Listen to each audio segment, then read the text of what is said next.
Yes, good evening to all of you. Now, today we will have to discuss about the phylum Platyhelminth.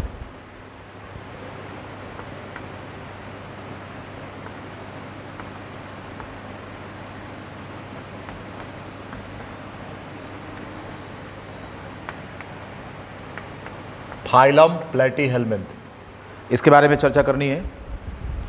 इसके पहले हम लोगों ने Ctenophora, Coelenterata, Porifera, protozoa ये सब देख लिया है। तो चर्चा आज फाइलम प्लेटीहेल्मिंथ में होगी। कॉमनली प्लेटीहेल्मिंथ, प्लेटी stands for plate like end plate means flat होते हैं ये, और हेल्मिंथ जो होते हैं ये वर्म के लिए टर्म यूज किया जाता है। This term is use for worms. So commonly these animals are called as, common name अगर हम बात करें, commonly called as the flat worms. इनका फाइलम का जो नाम है इनके इस विशेष प्रकार के स्ट्रक्चर की वजह से है। बॉडी इनकी कैसी होती है, वो फ्लैट होती है, इसलिए इनको फ्लैट वर्म कहा जाता है, वर्म लाइक होते हैं। और अब इनके हम फीचर्स की बात अगर करें, हैबिटेट,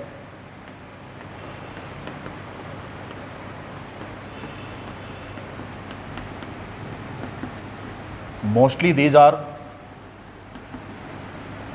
एंडोपैरासाइट्स होते हैं ये, ऑफ वार्म ब्लड एनिमल।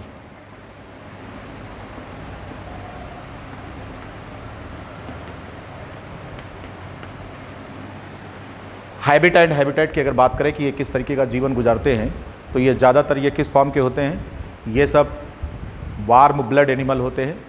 और वार्म ब्लड एनिमल्स की बॉडी में एंडोपैरासाइट की तरह ये से होते हैं। ये वार्म ब्लड नहीं होते, बल्कि वार्म ब्लड एनिमल्स की बॉडी में एक एंडोपैरासाइट की तरह से ये रहते हैं।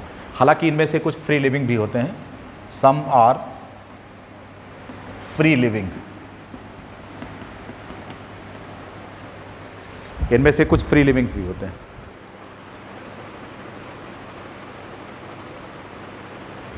ठीक है, इनमें से कुछ जो होते हैं ये फ्री लिविंग्स होते हैं, लेकिन ज़्यादातर जो होते हैं ये एंडोपैरासाइट के रूप में वार्म ब्लड एनिमल्स की ट्रैक में रहते हैं।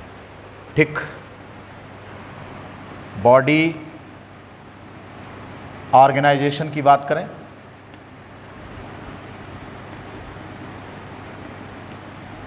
बॉडी ऑर्गेनाइजेशन बता चुका हूँ, ऑर्गेन ग्रेड होता है।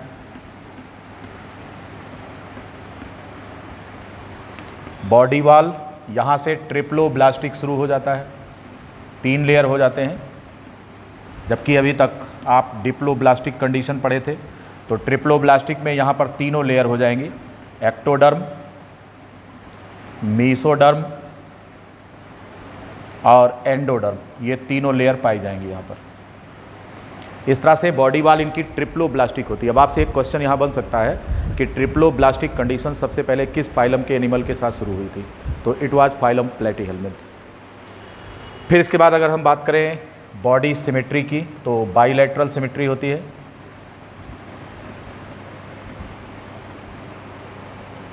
बाइलैटरल सिमेट्री होती है। और बॉडी कैविटी की बात अगर करें, तो यहाँ पर मीसोडर्म है तो mesoderm present but no coelom. Mesoderm होते हुए भी सीलोम नहीं है। इस कंडीशन को हम नाम क्या देते हैं, it is known as acoelomate condition. इसीलिए हम इस कंडीशन को एसीलोमेट कंडीशन कहते हैं। बॉडी प्लान की अगर हम बात करें, body plan it is blind sac type, anus नहीं होता, ब्लाइंड सैक टाइप। या तो एलिमेंट्री कैनाल होगी नहीं, और अगर एलिमेंट्री कैनाल है तो उसमें माउथ होगा परंतु एनस नहीं होगा। मतलब ये हो गया कि एलिमेंट्री कैनाल इनकम्प्लीट पाई जाती है। ठीक, इतनी बात नोट करें, फटाफट आगे बढ़ते हैं। फीचर्स पर ही चर्चा होगी। इनके सामान्य जो क्वेश्चंस आपसे बनेंगे, पूछे जाएंगे, इन्हीं पर चर्चा करनी है।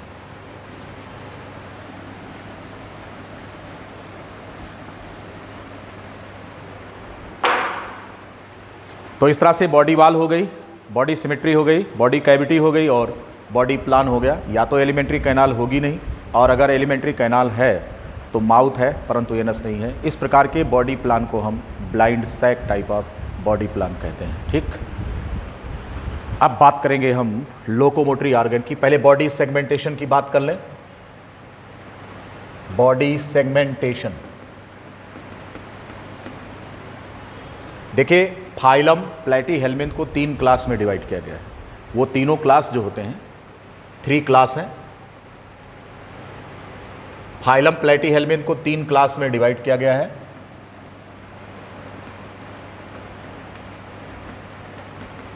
टर्बिलेरिया, ट्रेमाटोडा एंड सेस्टोडा, ये 3 क्लास में इस फाइलम को डिवाइड किया गया है। नीचे वाला लिख लिए होंगे।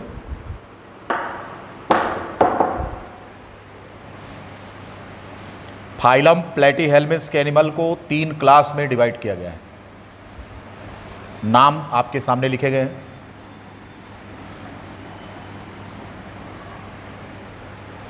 ये जो टर्बिलेरिया ग्रुप होता है ये फ्री लिविंग होते हैं, फाउंड इन वाटर।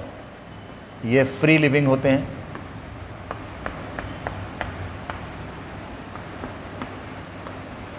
पानी में होते हैं, फ्री लिविंग होते हैं। यहाँ का जो इनका रिप्रेजेंटेटिव एनिमल होता है, एग्जाम्पल के तौर पर हम आपको बता रहे हैं प्लेनेरिया, या इसी को डुजेसिया भी कहा जाता है। प्लेनेरिया या इसी को हम डुजेसिया कहते हैं। दूसरा जो ट्रेमाटोडा होता है ये एंडोपैरासाइट्स होते हैं। एंडोपैरासाइट्स होते हैं, ठीक है। कॉमन नेम इनका फ्लूक होता है। कॉमन नेम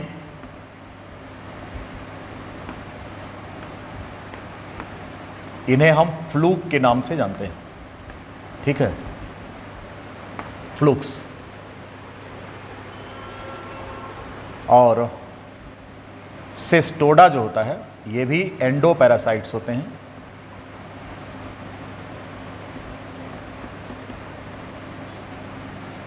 इनका कॉमन नेम होता है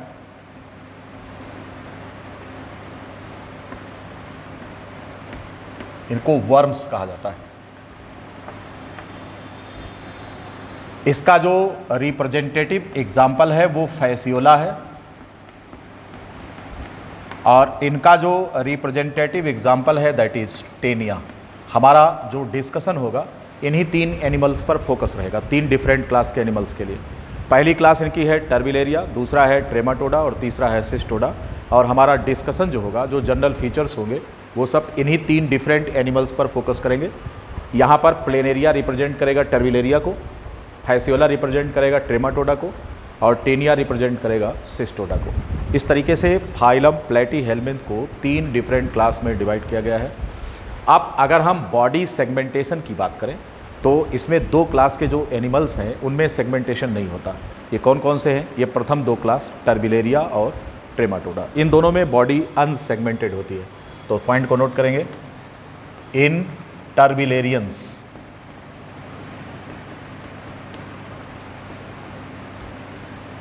and ट्रेमाटोड्स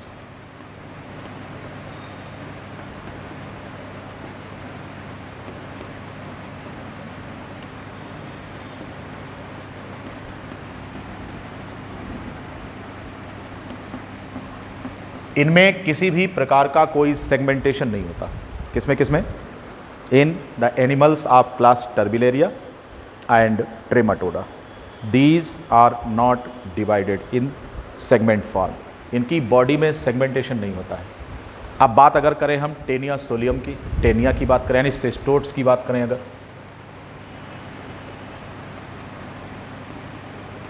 cestodes have the segmented body.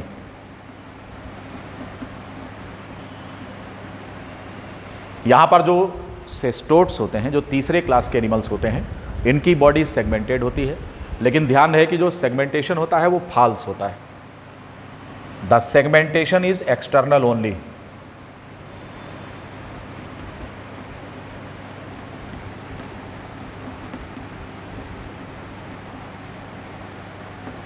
यहां पर जो सेगमेंटेशन होता है केवल एक्सटर्नल होता है.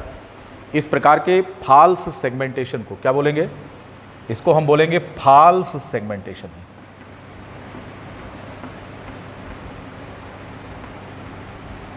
False segmentation, it is also known as pseudometamerism.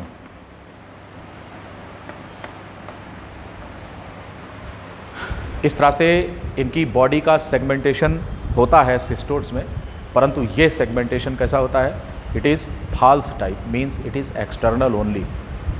There is no serial repetition of the body organs. हम आपको जनरल डिस्कशन में पढ़ा चुके हैं, इसको बता चुके हैं कि सेगमेंटेशन कितने प्रकार का होता है. तो यहाँ पर जो सेगमेंटेशन पाया जाता है ये फाल्स सेगमेंटेशन होता है, और हम इस प्रकार के सेगमेंटेशन को स्यूडोमेटामेरिज्म बोलते हैं. टर्म यूज करते हैं स्यूडोमेटामेरिज्म. यहाँ पर जो बॉडी सेगमेंट्स होते हैं, इनके बॉडी सेगमेंट्स को हम नाम क्या देते हैं? इनको कहते हैं proglottids. The body segments are known as proglottids.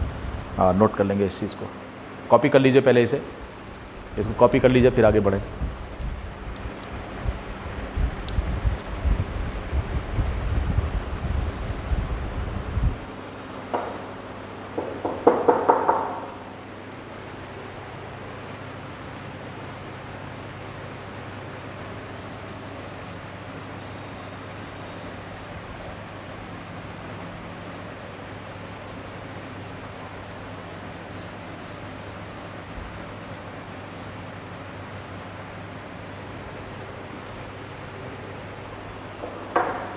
Cestodes में जो सेगमेंटेशन होता है तो बॉडी सेगमेंट्स को यहाँ पर नाम दिया जाता है.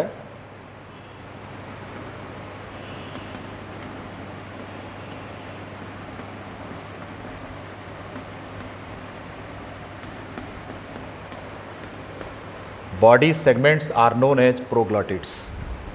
ये जो प्रोग्लॉटिड्स होते हैं ये 3 प्रकार के होते हैं. अगर अब इसी समय हम सेगमेंटेशन टीनिया सोलियम को समझ लें, टीनिया सोलियम का जो सेगमेंटेशन है उसे समझें. तीनों की बॉडी हम बना दे रहे हैं यहाँ पर, प्लेनेरिया भी, फैसियोला भी और टीनिया सोलियम भी.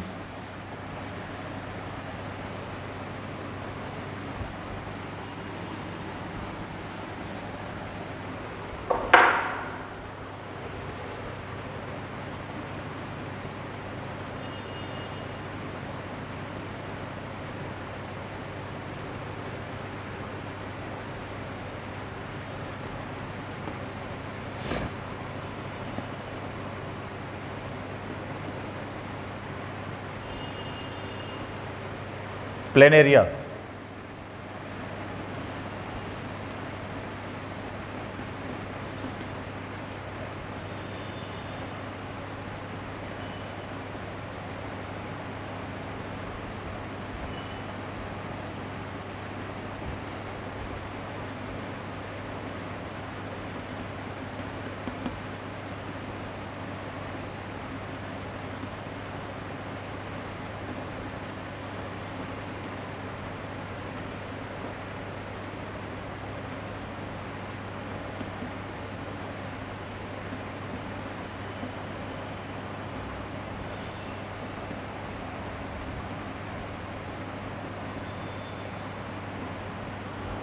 इस एनिमल का नाम है फैसियोला.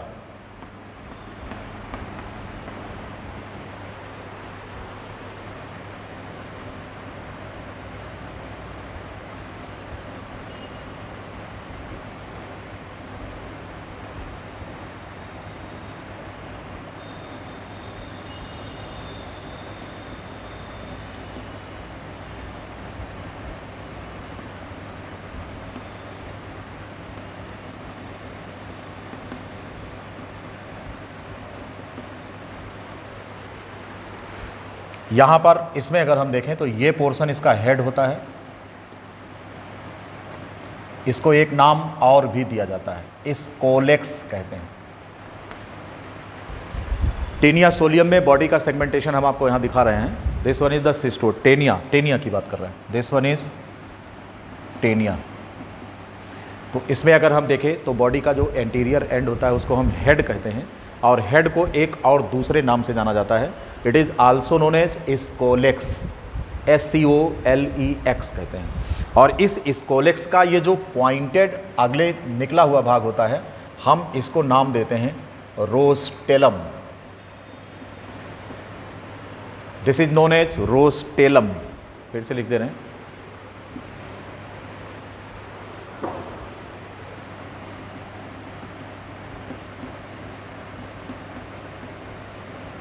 रोस्टेलम इसे कहा जाएगा।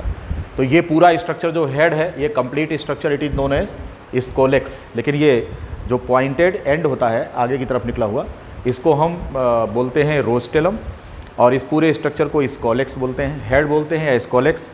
और स्कोलेक्स के पीछे का पोर्शन, इतना पोर्शन जो है इसको हम नेक कहते हैं, and rest of the portion here it is known as strobilus. This part is known as strobilus.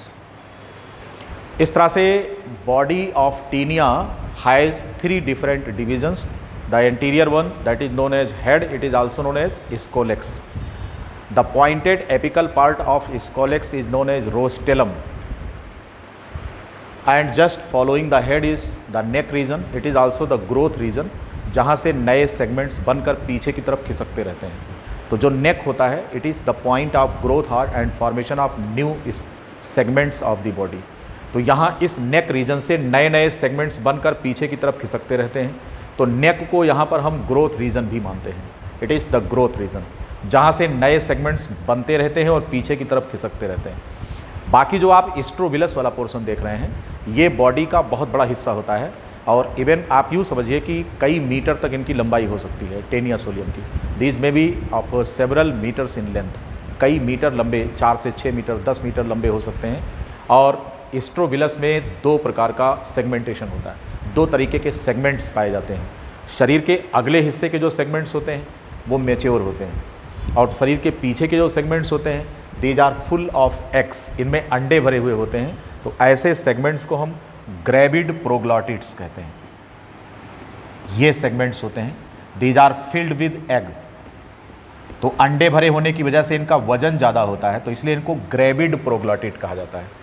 इस प्रकार से स्ट्रोबिलस जो होता है वो 2 प्रकार के सेगमेंट से मिलकर बना होता है। Mostly large number of anterior segments, these are known as mature segments या मैच्योर प्रोग्लॉटिड्स कहते हैं। और शरीर के पीछे का जो पोर्शन होता है इनका, उसको हम ग्रेविड प्रोग्लॉटिड्स कहते हैं। इसलिए कहते हैं क्योंकि शरीर के जो पिछले सेगमेंट्स होते हैं these are full of eggs, इनमें अंडे भरे हुए होते हैं, तो इस वजह से इनका वजन ज़्यादा होता है, इसीलिए इनको ग्रेविड कहा जाता है। We will come to discuss further in detail about this. इसके पहले आप इन दोनों के बारे में आप जान लीजिए। बॉडी लीफ लाइक होती है किसमें? प्लेनेरिया में, ठीक। स्पेशलाइजेशन बॉडी के स्ट्रक्चर्स का जितना है इसके बारे में उतना डिटेल आपसे पूछा नहीं जाएगा। ज़्यादातर सवाल आपसे फैसियोला पर और टेनिया सोलियम पर बनेंगे। फैसियोला की अगर हम बॉडी देखें, it is also flat leaf like, and you can see that the body is unsegmented, it is not segmented. At its anterior end, the oral sucker is present at the center of which is mouth।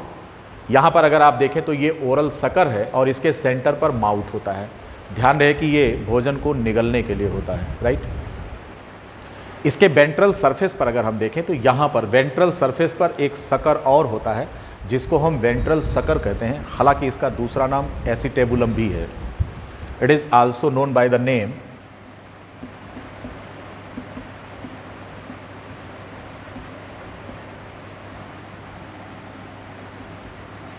Acetabulum कहते हैं इसको, जो कि ventral side पर होता है। ध्यान रहे कि वेंट्रल सकर्स जो होते हैं ये ऑर्गेन फॉर होल्ड फास्ट होते हैं, यानी एंकोरेज के लिए होते हैं, यानी कि होस्ट के टिश्यू से किसी स्थान पर चिपकने के लिए होते हैं।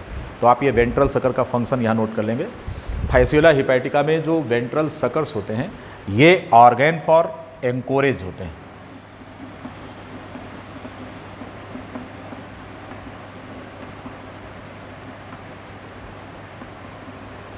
ऑर्गेन फॉर एंकोरेज होते हैं, किसी भी होस्ट टिश्यू से चिपकाने में ये मदद करते हैं एनिमल को, ठीक है। पर इसको माउथ नहीं समझा जाना चाहिए, और माउथ जो होता है यहाँ पाया तो जाता है और ओरल सकर के सेंटर पर होता है। इनकी एलिमेंट्री कैनाल भी होती है, यहाँ से एलिमेंट्री कैनाल ऐसे स्टार्ट होती है, आगे चल करके ये दो भाग में डिवाइड हो जाती है, ऐसे इस तरह से।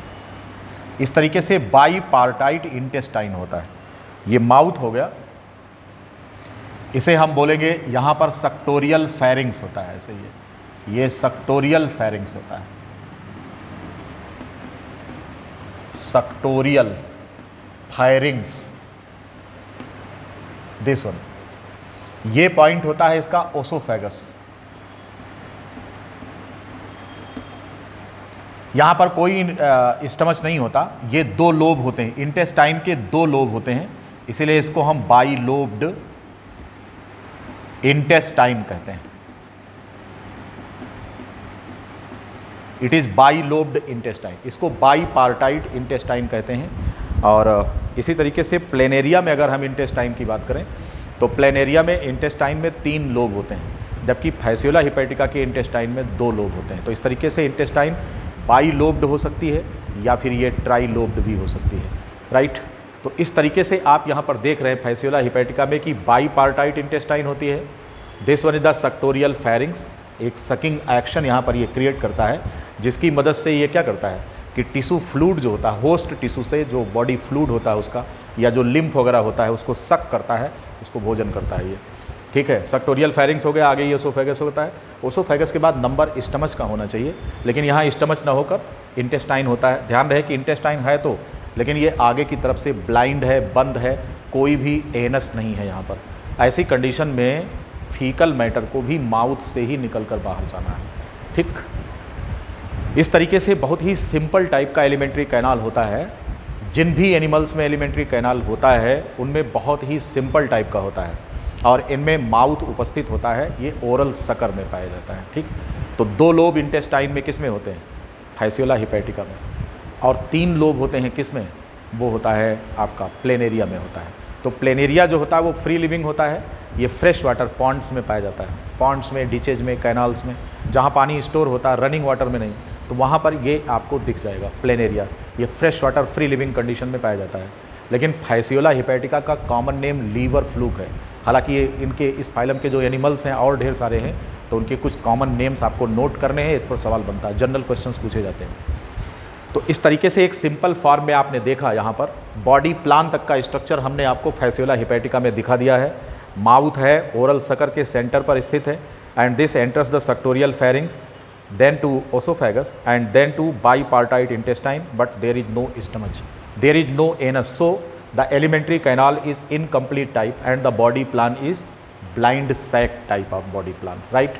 वेंट्रल सकर वेंट्रल सरफेस पर पाया जाता है। मैंने आपको बताया कि ये जो है ऑर्गेन फॉर एंकोरेज होता है, यानी कि एनिमल को किसी एक पर्टिकुलर पॉइंट से ये चिपका देने में मदद करता है। इतनी बात समझ गए होंगे, तो आगे बढ़े और अब बात करते हैं टीनिया में।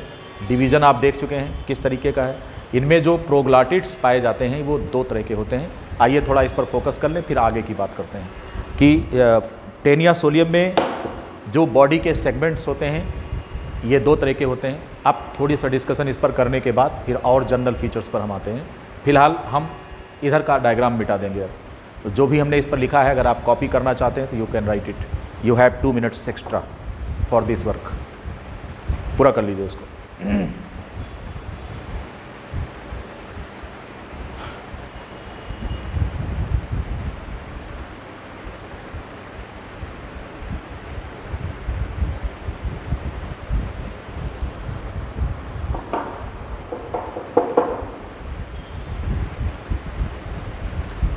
कंप्लीट हो गया होगा।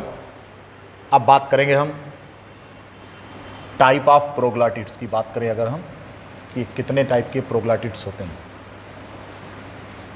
अब तक आप जान चुके हैं कि टर्बिलेरियंस में और ट्रेमाटोड में बॉडी अनसेगमेंटेड होती है, परंतु इसी फाइलम का क्लास है सेस्टोडा, जहां पर बॉडी सेगमेंटेड होती है। इस तरीके से जो स्ट्रोविलस आप देख रहे हैं, अब यहाँ पर 2-3 पॉइंट आपको नोट करना है टेनिया सोलियम के बारे में।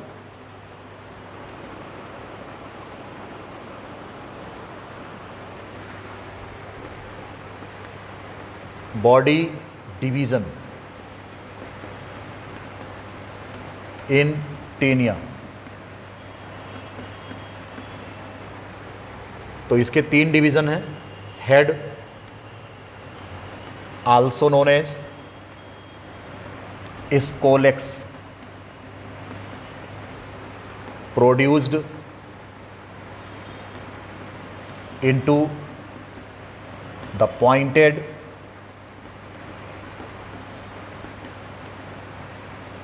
rostellum।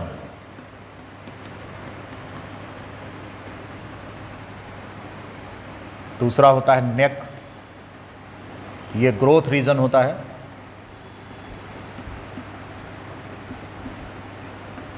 From where new segments arise.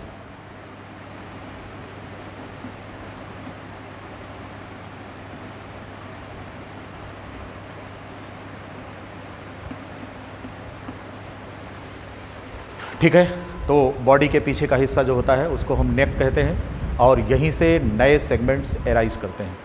ठीक, इसीलिए ये ग्रोथ रीजन हमने यहाँ पर लिखा है। और जो स्ट्रोविलस होता है, ये मेन पार्ट होता है बॉडी का। Strobilus, the main part of the body.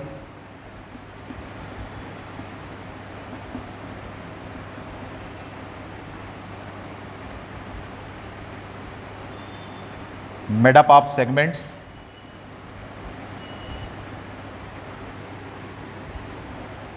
और इन सेगमेंट्स को हम प्रोग्लाटिड्स कहते हैं। 2 प्रकार के प्रोग्लाटिड्स होते हैं। एक तो होते हैं मैच्योर, ये एंटीरियर होते हैं, और जो ग्रेविड प्रोग्लाटिड्स होते हैं, यहाँ पर जो ग्रेविड प्रोग्लाटिड्स होते हैं ये पोस्टीरियर अरेंजमेंट इनका होता है। कॉपी करिए इसको।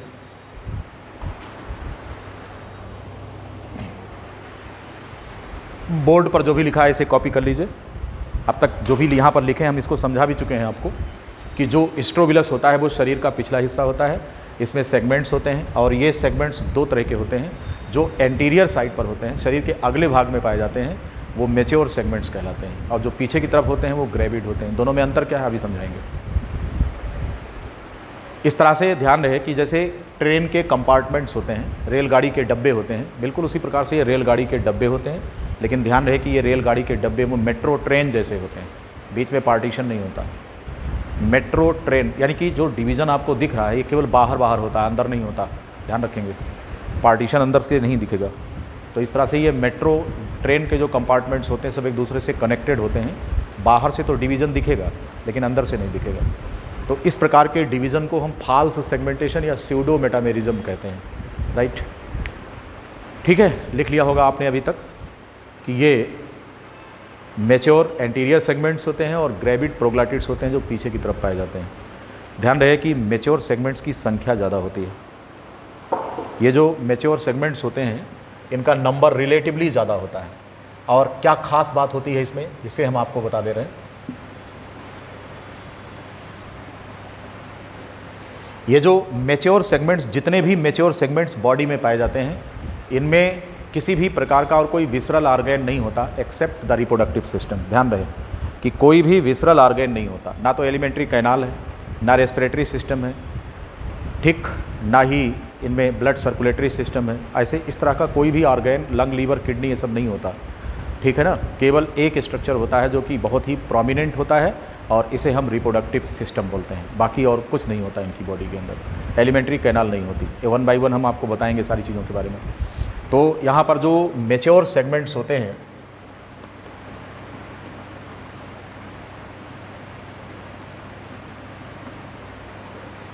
Every mature segment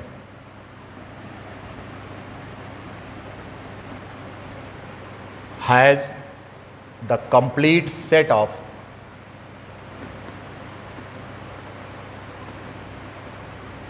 male and female reproductive organs.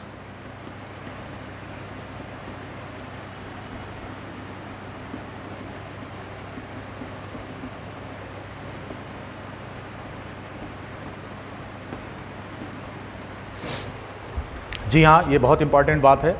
कि यहाँ पर प्रत्येक मेच्योर सेगमेंट में कंप्लीट सेट होता है। किस चीज़ का? मेल और फीमेल ऑर्गेन्स का यहाँ पर कंप्लीट सेट पाया जाता है। यानी कि बॉडी में जितने मेच्योर सेगमेंट्स पाए जाएंगे, मान लो 150 मेच्योर सेगमेंट्स या मेच्योर प्रोग्लैटिड्स हैं, तो आपको 150 सेट में मेल और फीमेल रिप्रोडक्टिव ऑर्गेन मिलेंगे, क्योंकि एनिमल बाईसेक्सुअल होते हैं। फाइलम प्लेटीहेल्मिन्थ के एनिमल्स बाईसेक्सुअल होते हैं। इनमें बाईसेक्सुअल का मतलब क्या हो गया? मतलब ये हो गया कि एक ही बॉडी में मेल और फीमेल दोनों ऑर्गेन पाए जाते हैं। हद तो तब है कि जितने सेगमेंट उतने मेच्योर सेगमेंट्स में कंप्लीट रिप्रोडक्टिव ऑर्गेन्स पाए जाते हैं। यानी कि एक सेगमेंट में, एक सेट में मेल फीमेल रिप्रोडक्टिव ऑर्गेन है। अब अगर 150 सेगमेंट हैं तो ऐसे 150 मेच्योर सेगमेंट्स में 150 कंप्लीट मेल और फीमेल ऑर्गेन्स पाए जाएंगे। इस तरीके से यहाँ पर काफ़ी मतलब कि इतना ज़्यादा इनको रिप्रोडक्टिव सिस्टम इनका इतना स्ट्रांग होता है, इसीलिए इनकी संख्या बहुत तेज़ी से बढ़नी चाहिए, पर ऐसा होता नहीं है। ऐसा इसलिए नहीं होता है क्योंकि इनमें रेट ऑफ मॉर्टेलिटी भी उतनी ही ज़्यादा होती है। आपको पता है कि हमारा जो नेचर है, हमारा जो प्रकृति है, ये अपने आप इन सब चीज़ों को बैलेंस कर देती है। तो ज़्यादा पैदा करेंगे तो ज़्यादा मरेंगे भी। तो रेट ऑफ मॉर्टेलिटी यहाँ पर बहुत ज़्यादा होती है, इसलिए इनमें से सर्वाइवल के चांस बहुत कम होते हैं। इसलिए जितने हैं उन्होंने आफत मचा रखी है अभी। अब पता लगता है कि पता लगा 2.5 करोड़ अंडे दे रही है, तो 2.5 करोड़ अंडे सर्वाइव करने देंगे क्या आपको? एक सेगमेंट के अंदर हज़ारों की संख्या में टेस्टिस हैं। लीजिए साहब, हायर एनिमल्स में 1 पेयर टेस्टिस होते हैं। हिंदुस्तान की जनसंख्या से परेशान है नरेंद्र मोदी जी, हाँ है ना, कि क्यों नहीं कानून बना रहे हैं। 1 पेयर टेस्टिस हैं, 1 पेयर टेस्टिस हैं। और इसके अंदर कितने हैं? एक सेगमेंट में हज़ारों टेस्टिस, लाखों की संख्या में टेस्टिस हैं। अब ऐसे अगर 150 मेच्योर सेगमेंट है तो आप मल्टीप्लाई कर दीजिए आप, तो देखिए ज़रा कि कितने स्पर्म बन रहे होंगे। और ओवरी हर सेगमेंट में मौजूद है, तो हर सेगमेंट में अंडे ही अंडे भरे हुए हैं, भर भर के। इनका एक ही काम है, केवल रिप्रोड्यूस करना। इनको भोजन लाने की ज़रूरत नहीं है, क्योंकि इनको पचा पचाया भोजन आपके एलिमेंट्री कैनाल से प्राप्त हो जाता है, इसलिए इनमें एलिमेंट्री कैनाल नहीं पाई जाती। बिल्कुल सिंपल फॉर्म है। ये जान लीजिए कि केवल रिप्रोडक्टिव ऑर्गेन्स ही इनके वेल मेच्योर होते हैं, बहुत ज़्यादा मेच्योर होते हैं, बायोटिक पोटेंशियल को इंक्रीज करने के लिए। बायोटिक पोटेंशियल क्या होता है? संतानोत्पत्ति। बात समझ गए ना? तो इस तरीके से ये जितने भी मेच्योर सेगमेंट्स होते हैं, उन सभी मेच्योर सेगमेंट्स में उतने सेट में रिप्रोडक्टिव ऑर्गेन्स पाए जाते हैं। ये बहुत इंपॉर्टेंट बात जो मैंने आपको बताई। अब जो ग्रेविड प्रोग्लैटिड्स होते हैं, इनमें क्या होता है? इनमें फिर रिप्रोडक्टिव ऑर्गेन्स जो होते हैं वो रेसिडुअल फॉर्म में रह जाते हैं, और यूट्रस जो होता है वो फ्लैटेंड हो जाता है, काफ़ी बड़ा हो जाता है, और उसमें ढेर सारे अंडे भरे हुए होते हैं। तो अगर ग्रेविड प्रोग्लैटिड्स में आप देखेंगे, माइक्रोस्कोप से देखें और ट्रांसपेरेंट होता है, ऐसे दिख जाएगा, तो उनमें यूट्रस में अंडे भरे हुए होते हैं। नोट कर लेंगे इस चीज़ को, जो ग्रेविड प्रोग्लैटिड होता है।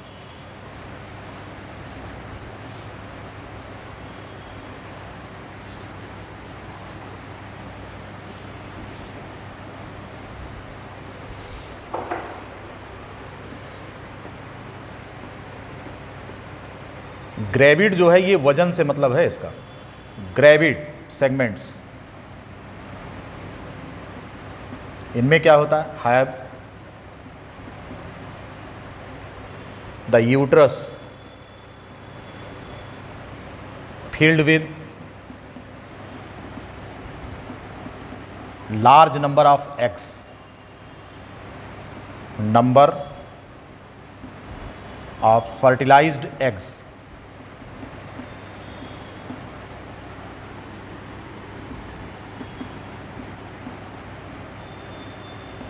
बहुत ज़्यादा संख्या में अंडे भरे हुए होते हैं। और इन अंडों की वजह से क्या होता है? ये जो अंडे भरे होते हैं तो इनकी वजह से क्या होता है कि इनका वजन बढ़ जाता है। Because of large number of eggs,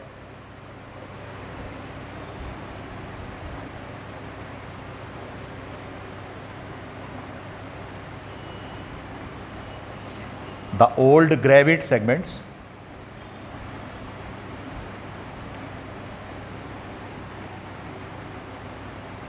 cut and fall down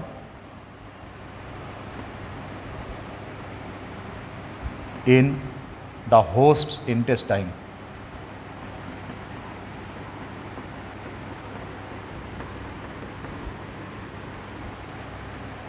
बात को समझिए।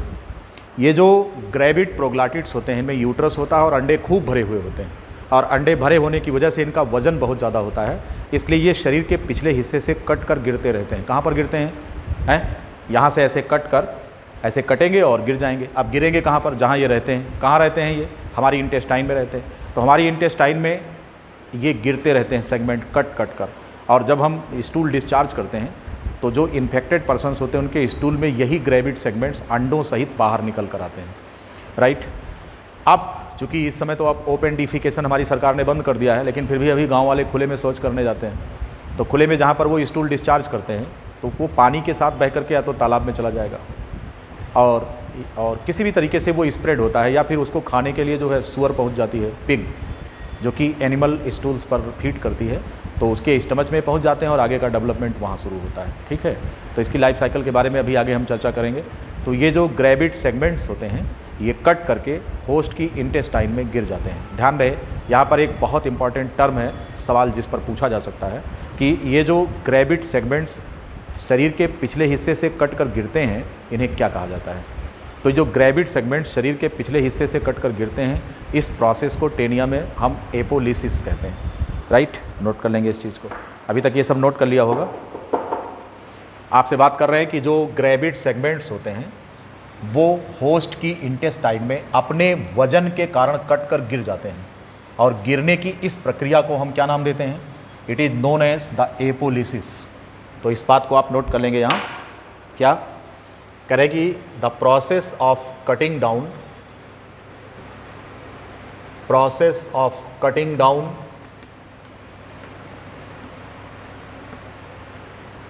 the gravid segments in host intestine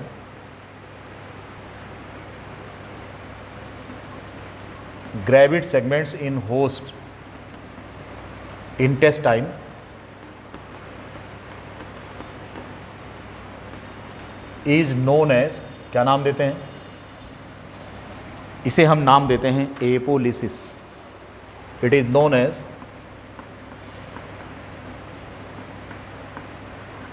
यह एक इम्पॉर्टेंट टर्म है जिस पर क्वेश्चन आपसे पूछा जाएगा, ये बहुत इंपॉर्टेंट है।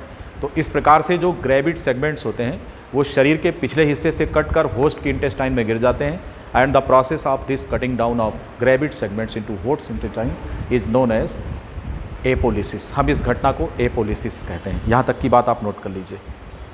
अब तक हमने आपको इनकी बॉडी में डिवीज़न समझा दिया है कि किस प्रकार का सेगमेंटेशन होता है, क्या क्या स्ट्रक्चर यहाँ पाया जाता है। हेड में अभी आइए, हेड की बात अभी रह गई है। इसका जो हेड होता है उसे हम स्कोलेक्स कहते हैं। पहले नोट कर लीजिए ये सब जो कर रहे हैं।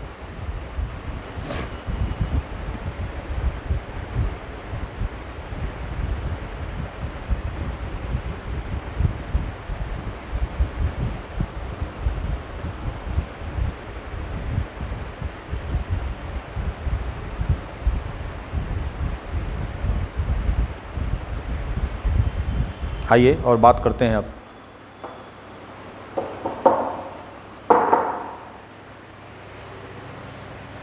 इनका जो हेड या स्कोलेक्स होता है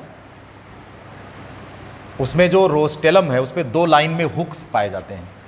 यहाँ पर अगर आप देखें ये है, तो दो लाइन में हुक्स होते हैं और एक लाइन में 22 से लेकर 26 तक इनकी संख्या होती है। रोस्टेलम में जो हुक्स पाए जाते हैं 22 टू 26 तक इनकी संख्या हो सकती है, नंबर फिक्स नहीं होता, और ये दो लाइन में पाए जाते हैं, हुक्स होते हैं। तो रोस्टेलम जो होता है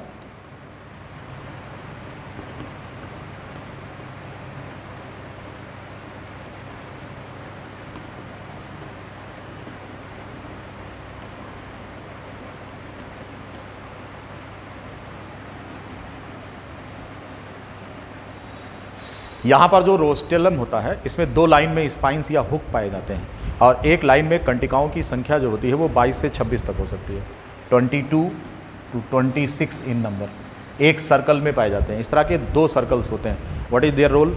अगर क्वेश्चन पूछें कि इनका काम क्या होता है, तो आपको मालूम है कि ये आपकी इंटेस्टाइन में होते हैं और वहाँ पर ये छेद बनाने का काम करते हैं। इन कंटिकाओं की मदद से घाव कर देते हैं आपकी इंटेस्टाइन में, और फिर अपने सकर्स की मदद से वहीं से चिपक जाते हैं, ठीक है।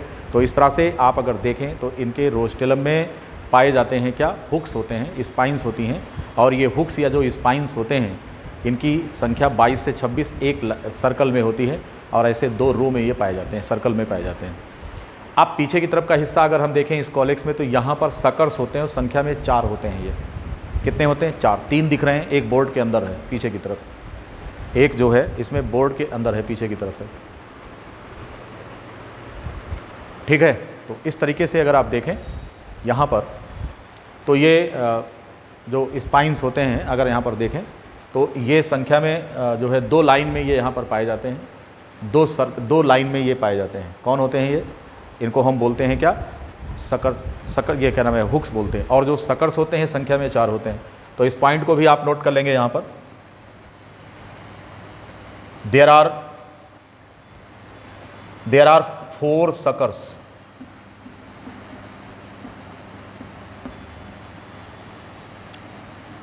surrounding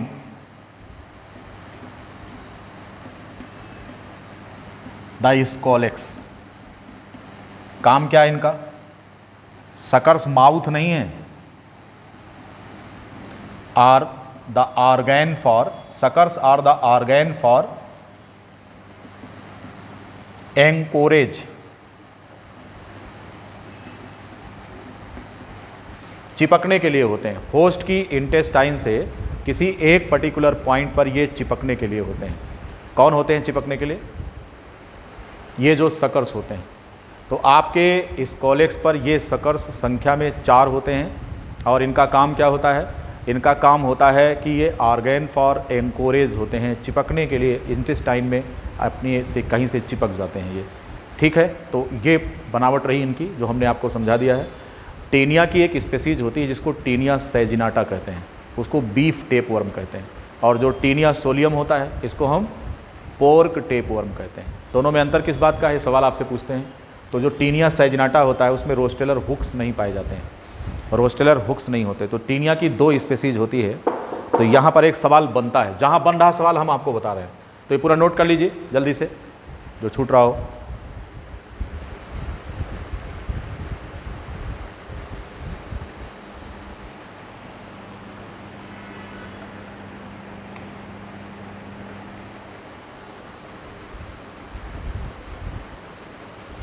हाँ, तो इस तरीके से जो है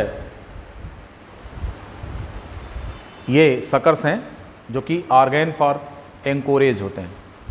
ये आपने समझा। हाँ, डिफरेंस बता रहे थे टेनिया सोलियम में और टेनिया सैजिनाटा में।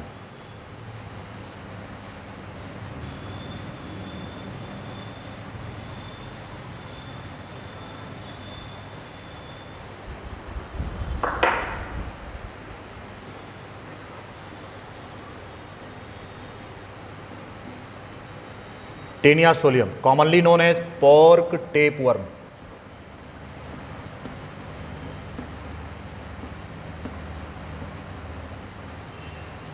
इसमें रोस्टेलर हुक्स पाए जाते हैं।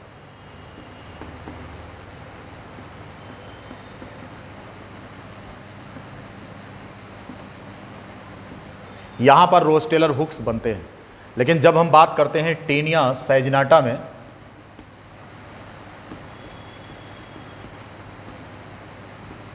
टेनिया सैजिनाटा की बात करें, it is also known as beef tapeworm.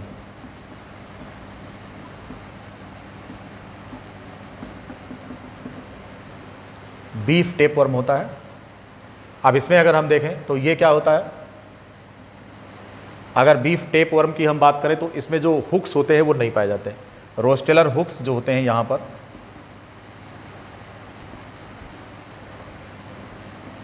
नहीं पाए जाते, अनुपस्थित होते हैं। यही दोनों में डिफरेंस है, टेनिया सैजिनाटा में और टेनिया सोलियम में। डिफरेंस इसी बात का है।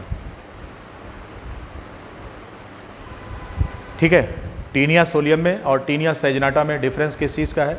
इसी चीज़ का है कि टेनिया सैजिनाटा में रोस्टेलर हुक्स नहीं पाए जाते हैं और टेनिया सोलियम में रोस्टेलर हुक्स पाए जाते हैं। दोनों के नाम अलग अलग हैं, एक सुअर में होता है, दूसरा गाय में होता है। जो सुअर में होता है उसको हम पोर्क टेपवर्म कर रहे हैं, क्योंकि सुअर के मांस को पोर्क कहा जाता है, PORK, और गाय के मांस को बीफ कहा जाता है, आपको पता है।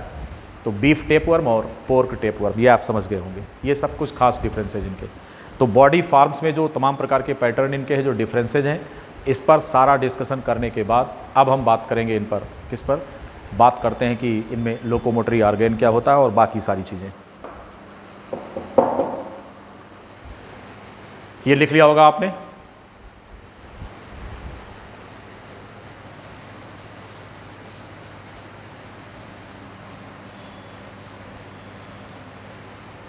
ऑर्गेन ऑफ लोकोमोशन नहीं होते, locomotory organs.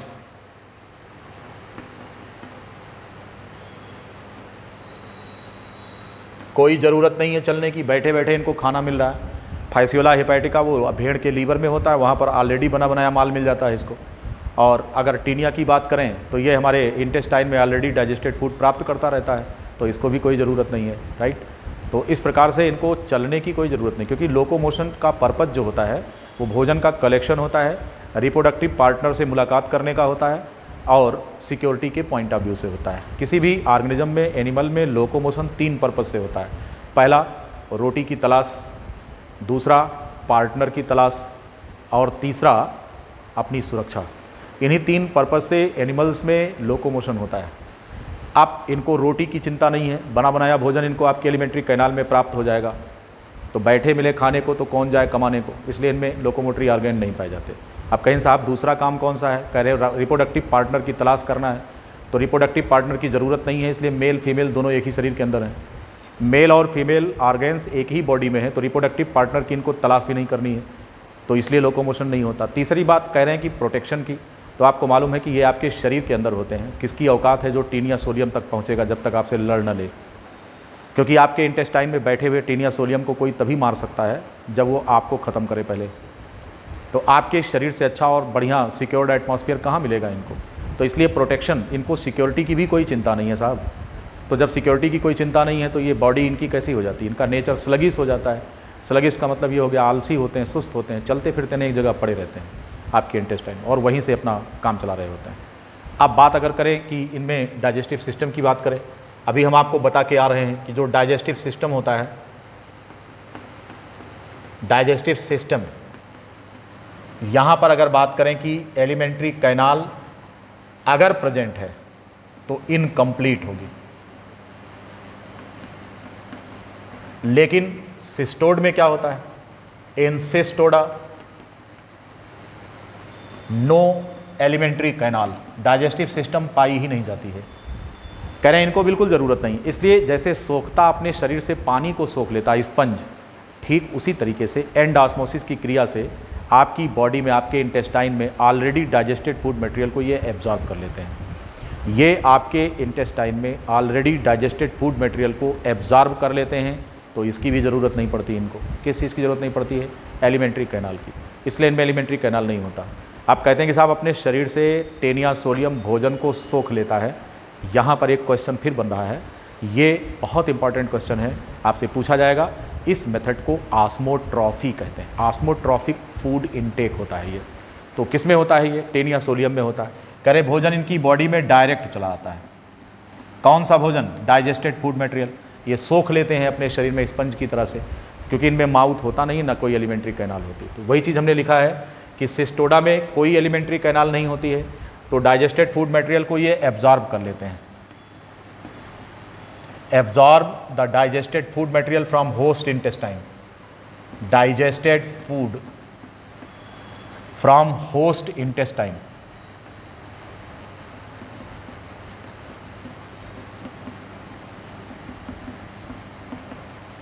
Bye osmotic method.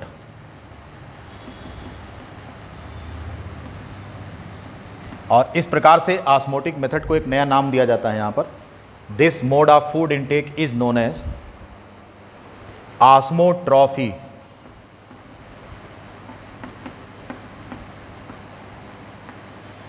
यहाँ पर एक नया टर्म एराइज कर रहा है, क्या कहते हैं इसको, it is known as the ऑस्मोट्रॉफी।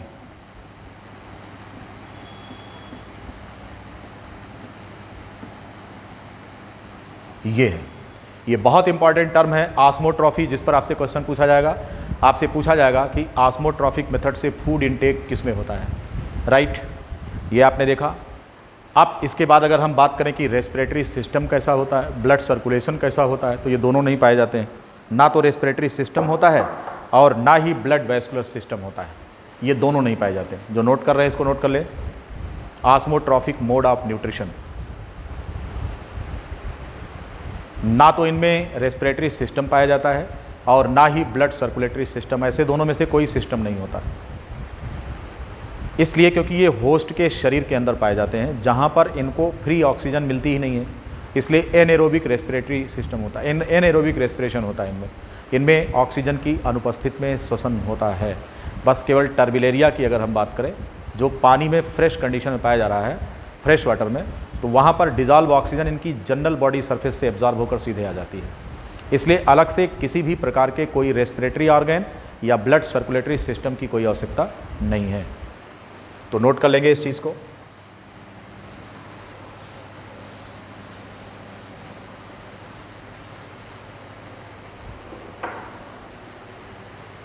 बात करेंगे कि रेस्पिरेटरी ऑर्गन,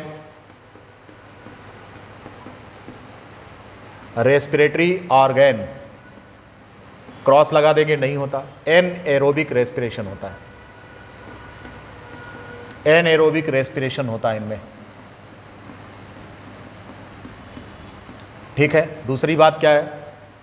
दूसरा ये है कि ब्लड वैस्कुलर सिस्टम नहीं होता, ब्लड वैस्कुलर सिस्टम अनुपस्थित होता है। फिर बात करेंगे एक्सक्रीशन की। जी हाँ, एक्सक्रीशन यहाँ पर जो है स्पेसिफिक होता है और इस पर हम अपने अगले लेक्चर में एक्सक्रीशन और रिप्रोडक्शन की चर्चा करेंगे, ठीक है। तो इस फाइलम को लगभग हमने निपटा दिया है, केवल लाइफ साइकिल बची है और एक्सक्रीटरी बिहेवियर इनका है, जिस पर हम चर्चा अपने अगले लेक्चर में करेंगे। फिलहाल आज के लिए इतना ही, इसको कंप्लीट कर लीजिए। कल प्लेटीहेल्मिन्थ खत्म हो जाएगा और नेमाटोडा भी निपट जाएगा, फिर शुरू होगा कौन? एनेलिडा, ठीक है। तो इसमें अभी 4-5 लेक्चर होंगे, एनिमल डाइवर्सिटी में बस ख़त्म हो जाएगा ये आपका ये पोर्शन। और हम आपको उतना दे देंगे जितने में कि कम से कम 40 से 50 क्वेश्चन जो पूछे जाते हैं एग्जामिनेशन में, सब निपट जाएंगे इसी एक हफ्ते में, सारा आपका कंप्लीट हो जाएगा। इसलिए इस समय के लेक्चर्स बहुत इंपॉर्टेंट हैं आपके लिए, ठीक है, if you are preparing for your lectureship exam. और जो नीट के बच्चे हैं उनके लिए अगर हम देखें तो लगभग ये ज़रूरत से थोड़ा ज़्यादा हो रहा है, लेकिन फिर भी सवाल कहीं ना कहीं घुमा फिरा करके इधर उधर पूछ ही लिया जाता है, ठीक है। तो आज के लिए इतना ही। अपने अगले लेक्चर में हम बात करेंगे, यहीं से एक्सक्रीशन से स्टार्ट करेंगे और आपको रिप्रोडक्टिव सिस्टम के बारे में बताएंगे और इनकी डिसीज साइकिल के बारे में बताएंगे, कुछ पैथोजेनिक हेलमिन्स की बात करेंगे, फिर नेमाटोडा की बात करेंगे, राइट। आज के लिए इतना ही। कोई सवाल पूछना हो तो पूछ सकते हैं, अदरवाइज क्लोज करने चल रहे हैं। Any question?